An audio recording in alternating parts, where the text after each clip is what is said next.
Hey guys, back with another video, this time demoing the lane changing capabilities of ProPilot.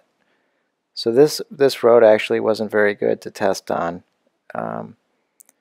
because there's sealant between the lanes and it was kind of confusing it, but I did get it to work a couple of times. So here I'm just barely touching the wheel to keep ProPilot active, and I lifted the stock to go to the right lane. It ended up going over a little bit too far, so I had to grab the wheel. But it definitely, you don't have to bring the stock up all the way till it clicks. You just lift it up when it clicks 3 times and it'll go over. Here, I'll do it again. So this time I'm actually holding it down, and it goes over 2 lanes actually. Which was not what I wanted, but that's what happens if you hold the stick down. So it is actually changing lanes with ProPilot when you're using the directionals.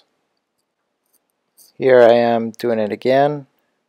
It seemed like I always picked the worst time to do it because when I was doing it, the lane there was a new lane coming out. So I did that, and there's a new right lane there, so it thought it should keep going.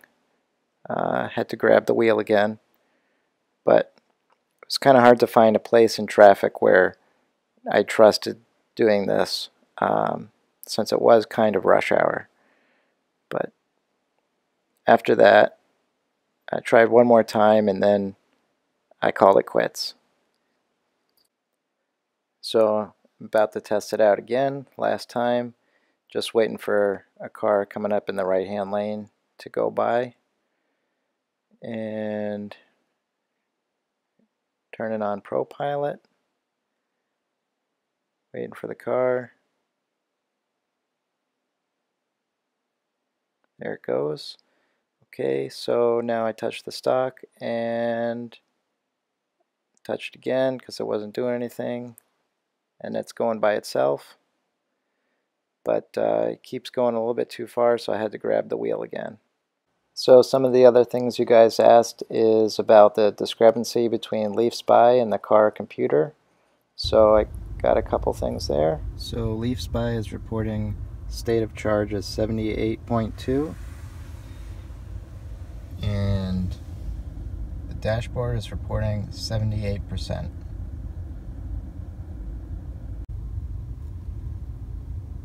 LeafSpy says 74%. Dashboard says 72. Battery reading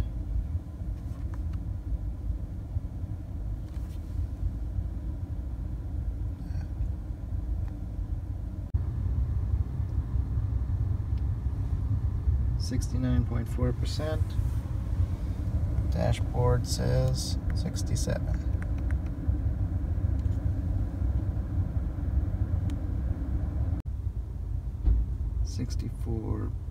.7, 62.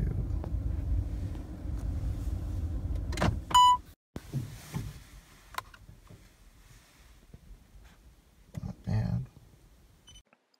It seems like as the battery gets lower, there's a greater difference in the state of charge between LeafSpy and what's reported on the dashboard. So I'll continue draining the battery down and seeing how that difference changes. After driving on the highway for a bit, I was kind of curious what the internal temperature of the engine components was. This is all in Fahrenheit, but I was really curious how hot everything gets in there, and even after driving at 65 miles per hour, everything was still cold to the touch. So I've seen people store stuff like their EVSE cable in the front, and I was curious to see if it was going to get too hot up there, but it looks like it would be safe to do if you're careful about it. See you next time.